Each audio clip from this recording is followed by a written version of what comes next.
আসসালামু আলাইকুম। আজকে প্রসঙ্গ হলো ডাক্তার ও রোগী। আপনি কেমন ডাক্তার? টেস্ট ছাড়াই কোনো রোগী ধরতে পারেন না, আবার পোস্টার লাগিয়েছেন বিশেষজ্ঞ ডাক্তার। বিভিন্ন জায়গায় যখন আমরা যাই কোনো ডাক্তারের কাছে অসুস্থ হয়ে লেখা থাকে বিশেষজ্ঞ ডাক্তার, এই বিশেষজ্ঞ, ওই বিশেষজ্ঞ, ওই বিশেষজ্ঞ, ওই বিশেষজ্ঞ, উচ্চতর ডিগ্রিধারী, মানে সবকিছুর কোন ধরনের ডাক্তার আপনি? টেস্ট ছাড়া কিছুই বলতে পারেন না। বিশেষজ্ঞ।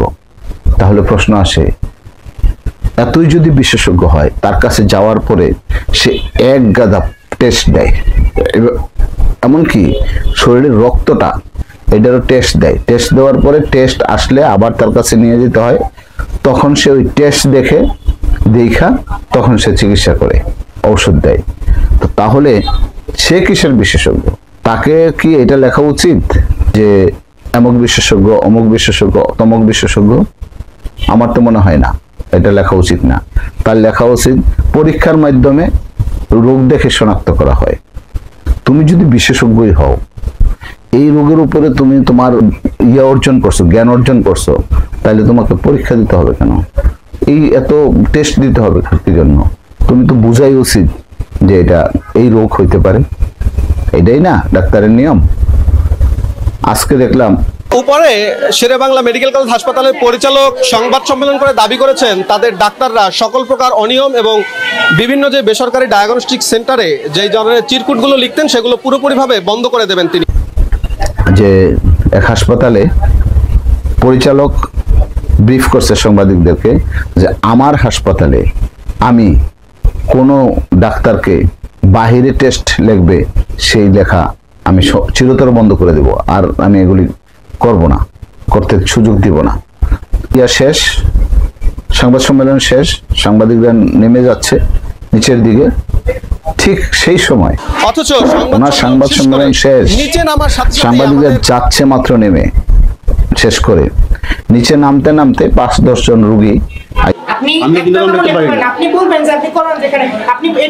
এসে বলতেছে যে এই যে দেখেন, আমাকে এই কাগজ দেওয়া হয়েছে ওই পপুলার হাসপাতাল থেকে, আমাকে রেজিস্টার্ড মেডিসিনের উনি এখানে নিচে লিখে দিয়েছে মেডিনোভা গির্জা মহল্লা, এখানে এমআরআই করতে দিয়েছে, ওনার সিগনেচার সহ ডেট আছে আজকে এই টেস্টটা করে আনার জন্য। ডাক্তার লেখা দিছে আবার যে এটা এমক ভাই আমি পাঠাইলাম পপুলার হাসপাতাল, আপনারা যে চিকিৎসা করে আনবেন, টেস্ট করে আনবেন। এটা নিয়ে একটু ডাক্তার শাহরিয়ার হকের কাছে জানার চেষ্টা করব কেন তিনি এই রেফার করতে পারবেন না। কিন্তু আমরা যেটা এখানে হয় না সেটা তো পপুলার হাসপাতালে বাই নেম, সে হাসপাতালের নাম দিয়ে দিছে, কার কাছে পাঠাইছে সেটাও বলে দিছে। এই যে দেখেন, এই যে ডাক্তার, এই দেখেন ডাক্তার কি বলতেছে, আর ডাক্তারকে যখন ধরা হয়েছে তখন কি বলতেছে দেখেন। উনি সহকারী রেজিস্টার্ড মেডিসিনের উনি এখানে নিচে লিখে দিয়েছে মেডিনোভা গির্জা মহল্লা, কি বললাম মাত্র সংবাদ সম্মেলন করার পরে সে এটা লিখছে।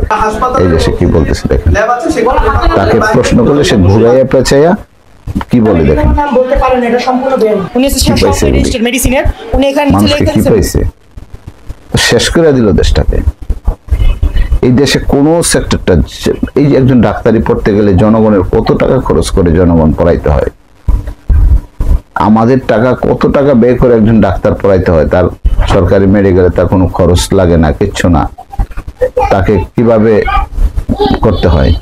এইগুলি যদি হয় জনগণের জন্য করা হয়, তাহলে আর কি বলার আছে, কি বলার আছে আমি বুঝি না। যদি আপনারা বুঝেন কমেন্টে জানাবেন। ধন্যবাদ সবাইকে।